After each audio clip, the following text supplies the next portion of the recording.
সমস্ত ক্ষমতার উৎস কে? জনগণ কোনদিন ক্ষমতার উৎস হতে পারে না।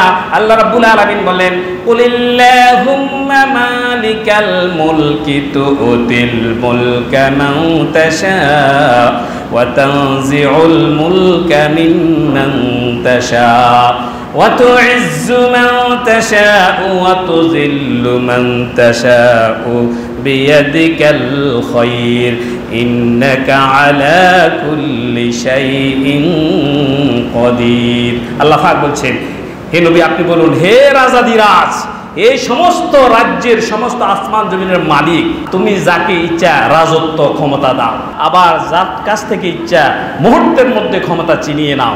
এগুলা কার কাজ? ক্ষমতা দেওয়ার মালিককে, সম্মান দেওয়ার মালিককে, অপমান করার মালিককে। আল্লাহ আয়াতে বলছে, ওয়াত ইজ্জু মান তাশা, যাকে ইচ্ছা আমি তাকে সম্মানিত করি, ক্ষমতা দিয়েও করি, ক্ষমতা না দিয়েও করতে পারি। অত জিল্লু মান তাশা, আবার যাকে ইচ্ছা ঘাড় ধরে থাপ্পড় করে সিংহাসন থেকে আমি বের করে দিতে পারি। ঠিক কিনা বলুন? সুতরাং এগুলো কার কাজ?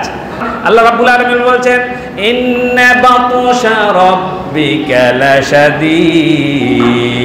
সবাই ধরে বারবার, আমার আল্লাহ বলছেন সবাই ধরে বারবার, কিন্তু আমি রব্বুল আলামিন যখন ধরবো, আমি আল্লাহর দ্বারা হচ্ছে একবার। ইন্না বাতশা রাব্বিকা লাশাদীদ, আমি যখন ধরবো কেউ তখন পালানোর কোনো সুযোগ পাইবে না, কেউ কিচ্ছু করতে পারবে না। আল্লাহ যেদিন সিদ্ধান্ত নিয়ে নেবেন যে তাকে আর ক্ষমতা রাখবো না, আর মানুষ কি পারবে? আর যখন বলবেন না তাকেই ক্ষমতা আমি দিব, মানুষ কি হটাতে পারবে? এগুলো কে নিয়ন্ত্রণ করে বলেন? কোরআনে কারীমের সূরাতুল আলে ইমরান আল্লাহ বলছেন, ইন্নাকা আলা কুল্লি শাইইন কাদির।